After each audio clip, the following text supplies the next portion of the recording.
Hello बच्चों, चलिए प्रश्न को देखते हैं। कह रहा है कि दो सिक्कों को एक बार उछाला गया है तो ई घटना दिया गया कि कोई पट प्रकट नहीं होता है, और एफ घटना दिया गया कि कोई चित्त प्रकट नहीं होता है। तो ई बट्टा एफ घटना की प्रायिकता क्या है?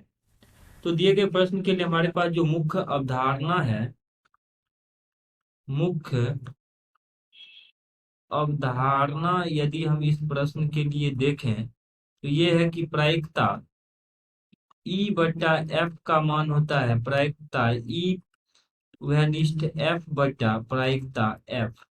अब देखिए, दिए गए घटना के लिए हमारे पास जो कुल परिणाम है वो एन एस वो निकाल लेते हैं। कह रहा है कि दो सिक्कों को एक बार उछाला जाता है, दो सिक्कों को एक बार उछाला जाएगा तो या तो चित चित दोनों में एच एच आ जाएगा, या चित पट एच टी आ जाएगा, या टी एच यानी पट चित, या टी टी यानी पट और पट।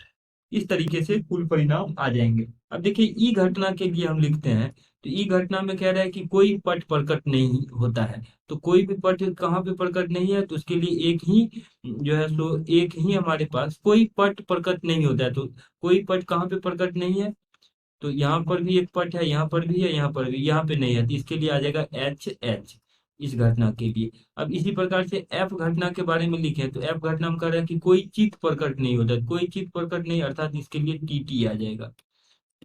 तो इसके लिए अगर हम प्रायिकता लिखें पीई का मान आ जाएगा, एक अनुकूल परिणाम है और कुल परिणाम यहाँ पे एक दो तीन चार है, तो एक बटा चार।